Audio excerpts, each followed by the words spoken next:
Thank you, Rebecca. Our second presentation comes from Sarah Grant, who will be talking about experiences in Ghana, working with the Ministry of Food and Agriculture. Sarah's Canadian, an engineer by training, has worked for 3 years in the northern parts of Ghana with MOFA, and is now the Director of Agricultural Programs for Engineers Without Borders Canada.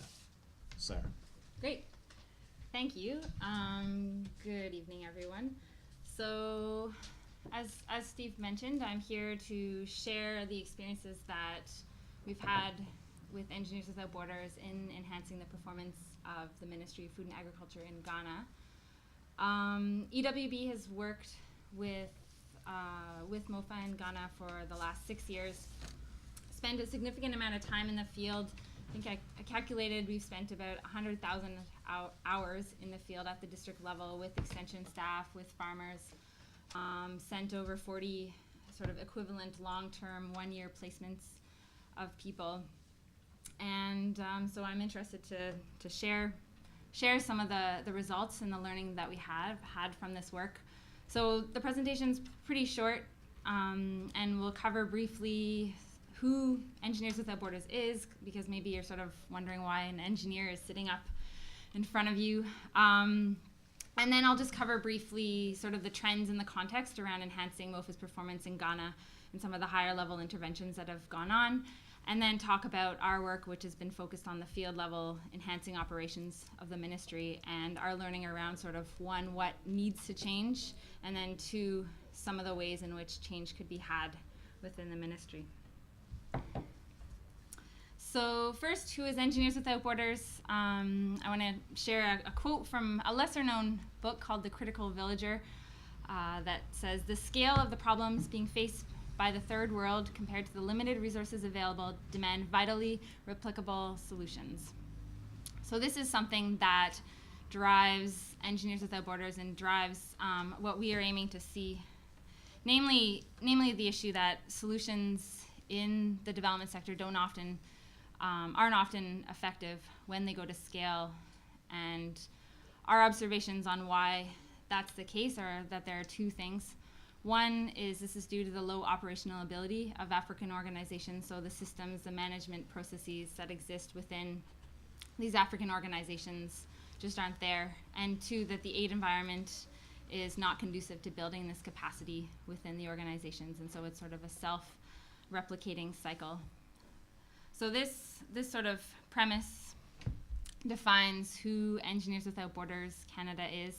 Basically two things. One is we harness the problem-solving approach of Canadian engineers to address the root causes that we see in poverty and in the development sector. And then two, we do this through enhancing organizational innovation ability. So that's enhancing organizational innovation ability is what our work with the Ministry of Food and Agriculture has focused on. So just a quick background on the trends that we've seen in the context around enhancing MOFA's performance in Ghana. So one of the most common issues that crops up year after year in the ministry's annual report is the lack of resources, is the fact that the number of field staff on the ground is only about 50% of what's needed. There are just over 1,000 field staff, and to kind of reach an adequate farmer to extension agent ratio of 1 to 1,500, about twice that is needed. Recently, though, there has been a shift in discussions around resources, and the shift has been towards how can the ministry use their current resources more effectively and efficiently. And so that's driven some of the more recent conversations. Second, there have been a lot of interventions in MOFA that have aimed to change the approach that MOFA takes, namely in their extension work. So of course, you then get there have been a lot of workshops that have kind of come through the ministry to introduce a number of concepts, so participatory rural appraisals, results-based management, and then more recently, the value chains concept.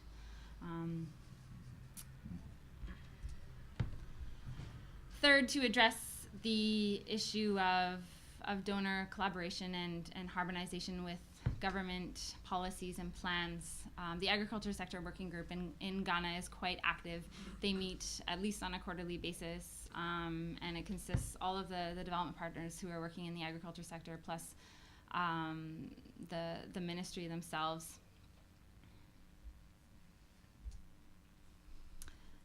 From kind of the formation of that group, which was about 8 years ago, was a focus on MOFA's steering and who is driving MOFA, and due to a lot of the aid effectiveness interventions, the focus has been on helping the ministry develop their policies and their planning processes so that they can drive their agenda more effectively. So the ministry has gone through 2 iterations of their food and agriculture sector development policy, FASDEP, which went through a second phase in 2008, and has focused a lot on their planning processes and budgetary processes to align these. Fourth, the budgetary support to the Ministry of Food and Agriculture, although not tremendously large, still exists.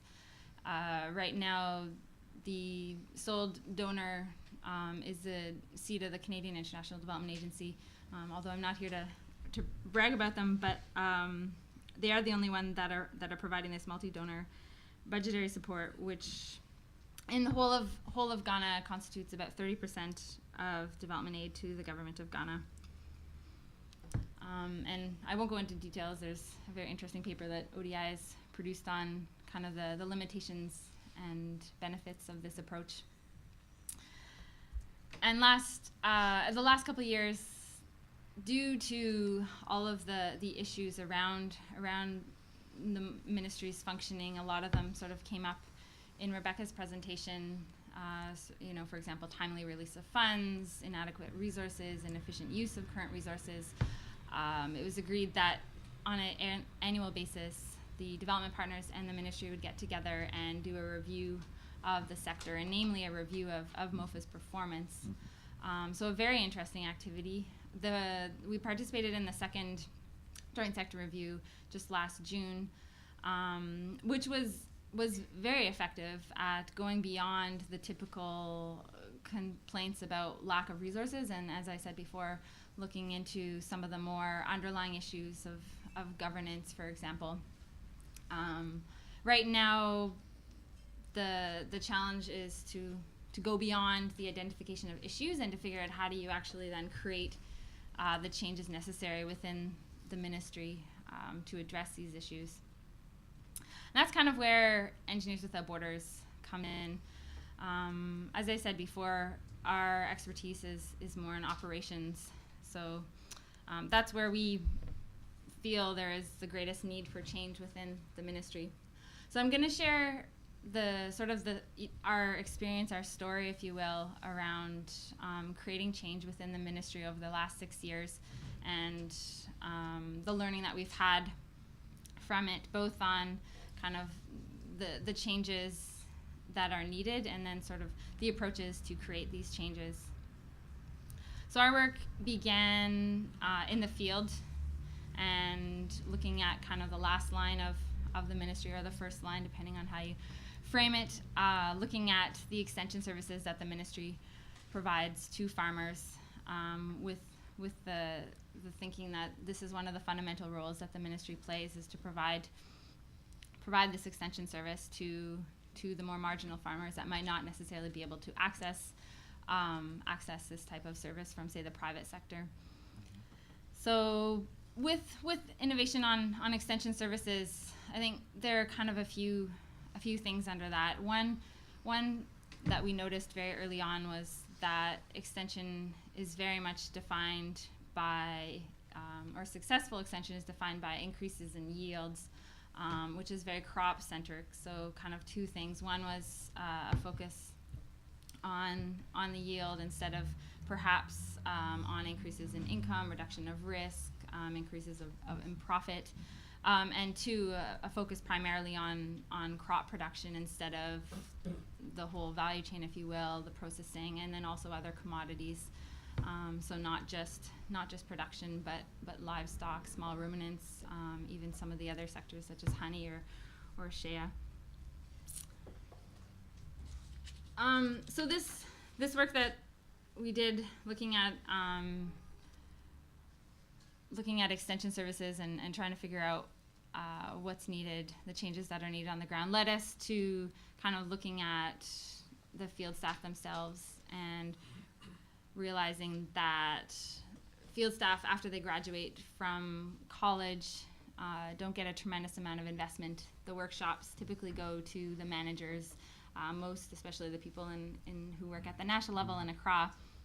And so we worked with the ministry to try and develop some on-the-job training with them, and namely kind of kickstart this. We also have worked and are working in the agriculture colleges to try and revitalize a bit of the curriculum, to link it to some of the more needed changes in extension, a bit of a more focus on business and entrepreneurialism, instead of just the pure technical training that is quite common. That work led us to then looking at the district director, the manager who manages all these field staff, and realized that these guys right now play a strong role in sort of funneling information and reports up and down from their field staff up, and sort of from the national level, the directives and projects that come down the pipeline to their field staff, which is good. But I think actually district directors are kind of one of the key bottlenecks in the performance of the Ministry of Food and Agriculture. And we saw that a lot of the districts that do have better performance, if you look into the district, end up having a lot more positive culture, a lot more motivation in the staff, and ultimately this seems to tie very closely to the management style or leadership style almost of the district director. And so this realization then has led us to some interventions where we've brought together some of the higher performing district directors to sort of raise the ceiling there and get them sitting around a table, talking, sharing kind of their lessons learned, best practices, to provide a bit more of an opportunity for model management to emerge within the ministry. From there, kind of the last two, I'll just add them both at the same time. The last two changes that we've seen that are required, and I think Rebecca kind of talked about the first one, around the need for decentralized power and resources. So, I mean, ultimately, the amount of control that a district director has right now is quite minimal. The work is often described as ad hoc or firefighting, instead of in line with policies and plans, which I think, which does come from a lack of coordination and harmonization at the national level. So this is something that is definitely needed. Timely release of funds is also an issue with MOFA in Ghana, where funds are typically released in sort of 1 to 2 quarters later than the actual quarter. And in line with that is a certain amount of planning that is data driven, that is based on kind of the results and learning from the past. These processes just aren't there yet.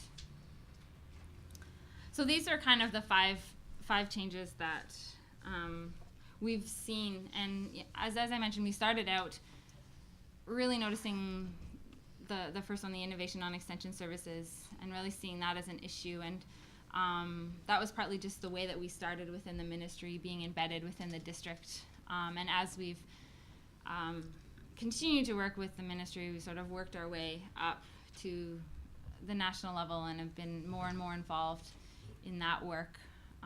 Although it is an interesting position for us to be in, where the agriculture sector working group is quite strong, I'll say, quite organized, and so it asks the question sort of what is our role at the national level, which is something we're currently asking ourselves, and maybe less of a sort of an advocate role that maybe Concerned Universal is playing, but possibly more a partnership with the existing players who are sitting around that table and do have a bit more say in what happens from the national level. So I'll just talk briefly a bit more around sort of like how our theory on how we create change at scale, and focus on the intervention that began from our work at the district level, from looking into the extension work and trying to identify what changes are needed there. So kind of the first thing that we do, just as anyone does, is look at what are the issues in the performance of MOFA, and not just sort of what do we think needs to change, but also what are the problems that people are facing, and how can we help solve them. So for example, we when we first started with MOFA, and we were still sort of trying to understand our role and trying to build trust and establish ourselves there, we ended up working alongside the M&E monitoring and evaluation officer, I think because they tagged us as engineers, as technical experts, and so thought, okay, these guys know computers, maybe you could sit with him and teach him some computer skills. And we ended up talking and identified the main issue for the monitoring and evaluation staff was just that he didn't have a lot of time to actually analyze data. He spent all of his time just collecting these reports on a quarterly basis that followed all sorts of different kinds of templates, and hand typing them into his template and then submitting that. And sort of by the time he was first done collecting all these reports, nagging everyone to get them in, and then aggregating all of them, he hardly had any time to analyze it before it was due. And so this was the issue that he identified, and so we worked with him to develop an electronic template that we then shared with the district level.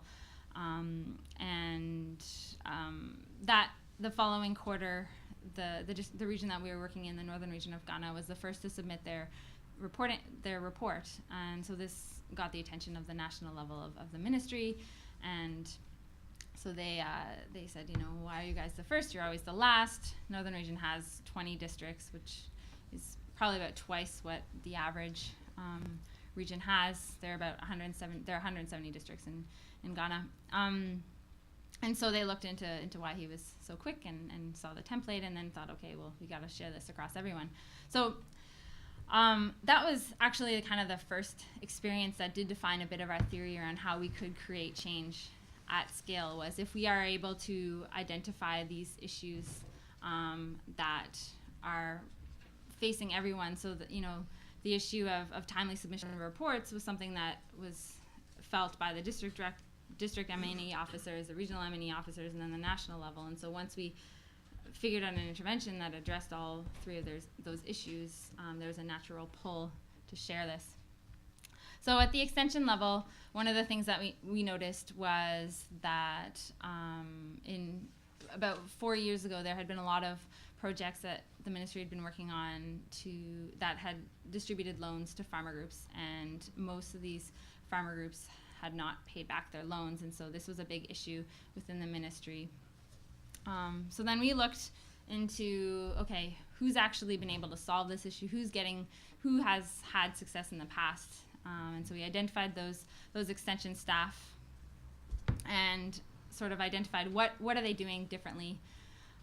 So in this case, it was about the fact that they were taking more of a gradual approach to farmer group development, and that they were taking more of this farming as a business approach that Rebecca also mentioned. So we worked with them to try and package this approach into an extension curriculum, and then have since tried to iterate on it so that it will work for lower capacity districts, for lower capacity field staff. And we've worked in about 11 districts, had success in 2 districts where over a period of 1 year we've introduced this curriculum that's a 1-year curriculum that has an extension staff work with a group of farmers through a series of modules. We're working with 3 other districts and getting them along the path, but still are in this stage of trying to figure out how we can actually make this work.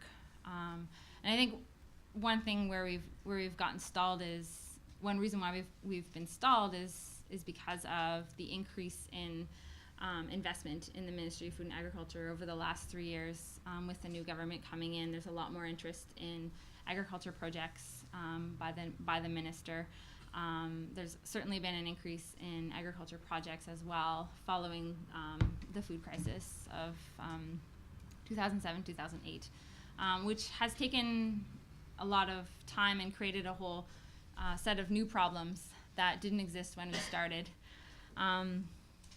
So that's where it's at, sort of based on our experience with the electronic reporting template.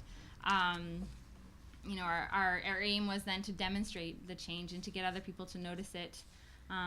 So we've worked with some development partners that are taking a similar approach to sort of providing loans to farmer groups and brought them to the field to sort of see the program, and they've since asked us to work with them and introduce the curriculum into their projects. And then sort of the theory is then once that pool is created, we then aim to meet that demand for change, either through training of trainers or facilitating learning exchanges between people who are already taking it up. And then last, this allows us to have the credibility to work at the national level and influence some of the policy and project design. So we're kind of at step 4 in the middle, but it's a bit iterative, and so we're sort of touching on those top as well. Just this past 3 months ago, the ministry developed their first draft of a policy on farmer groups, and so we were asked to consult on that. And they're now developing a database and trying to get that out to sort of track farmer groups and have this be something that could be used by the sector. So where does this lead us? I've sort of talked about kind of the what and the learning that we've had there, and sort of the gradual realization that the focus needs to be not only on the field, but also at kind of these national level interventions, and the how and what you do when the problems that you're initially solving are no longer the relevant problems of the ministry. And I think for us, our conclusion as a team is, although this is not the most motivating work, it takes a lot of time, it's not incredibly thankful. It requires a lot of patience, and so that's one thing that we need to keep. I think for as long as there are positive deviants or people within the ministry who themselves are interested to see change, who themselves are trying to improve things in their own little way. So for example, the photo of the guy on the right there, Mr. Luke Nye, who's works at the regional level in Northern Region, who knows a ton about the rice sector and working with farmer groups, and has done some tremendous work that I don't think is always recognized by the ministry. But for as long as there are people like him who are interested in making change, there's a role for us certainly to support those people. Third, I think we've realized we need to develop a bit more sort of political savviness as a younger organization. I think we started out a bit naive, and have since learned, I think, for example, the rice sector is something that politically makes a lot of sense to work on within the ministry, because rice is a major commodity that's consumed by the main voters in the urban centers. At the same time, rice is predominantly grown in the northern region, where it's noted that there is a significant proportion of poverty as compared to the south of Ghana, and so is a commodity that has potential within it. And last, constantly looking to grow the sphere of control of field staff and of district directors, and to work with them to create change within what they can do, but also to try and grow that so that eventually they will have more and more control over how their district functions and what success they're able to get on the ground. I think I'll leave it at that.